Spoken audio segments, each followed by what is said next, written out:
Janine Dubié. Oui, merci. Merci Madame la Présidente. Merci à vous tous, à la fois représentants des salariés, mais aussi représentants des directeurs pour vos témoignages. On ne peut que partager vos préoccupations. Je crois que ça a déjà été dit. De nombreux rapports ont été rendus, que ce soit dans cette mandature, voire précédemment. Et il y a donc une véritable urgence à aboutir dans le cadre de ce qu'on appelle la loi grand âge et autonomie, à la fois pour donner des moyens à la fois aux établissements et aux domiciles, mais surtout aussi pour mettre de l'éthique, comme l'a dit Pascal Chambert, pour qu'effectivement on ait une véritable égalité des droits et un traitement de la personne âgée comme un véritable citoyen, c'est-à-dire le respect de la citoyenneté. Et on voit bien combien dans la crise Covid, cela a été un peu oublié. Alors, beaucoup de questions ont été posées. Je vais juste en rajouter deux. Moi, je voudrais savoir comment les personnels aujourd'hui sont accompagnés pour éviter l'épuisement physique et le moral, parce que beaucoup ont vécu des choses extrêmement douloureuses, notamment dans les établissements où il y a eu une multiplication de décès. Est-ce qu'ils utilisent les plateformes d'aide et de soutien psychologique ? Ou éventuellement, est-ce que dans les établissements, c'est un point qui est pris en compte? Et la deuxième question, elle porte davantage sur l'articulation entre le sanitaire et le médico-social.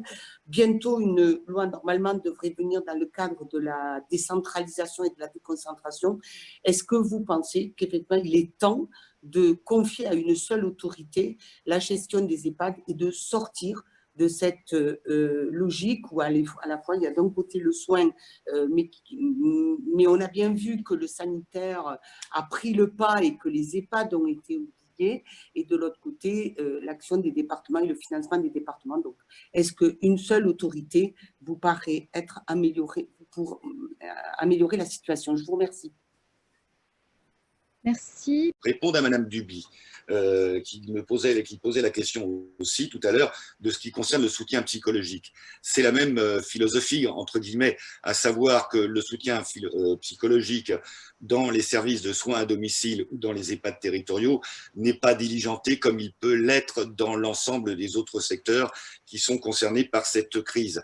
On a des secteurs dans le 31, par exemple, où on demande, pour répondre là à M. Derville, en ce qui concernait donc les personnes qui étaient confinées. Je citerai simplement quelques cas où nous avons eu des retours d'agents qui avaient été atteints du Covid-19 et qui ont été réappelés immédiatement, quelques jours après la quatorzaine, pour reprendre leur activité professionnelle sans aucun soutien, sans aucune aide psychologique. C'était ma deuxième réponse. Question de Mme Dubié, il faut arrêter ce système de double financement.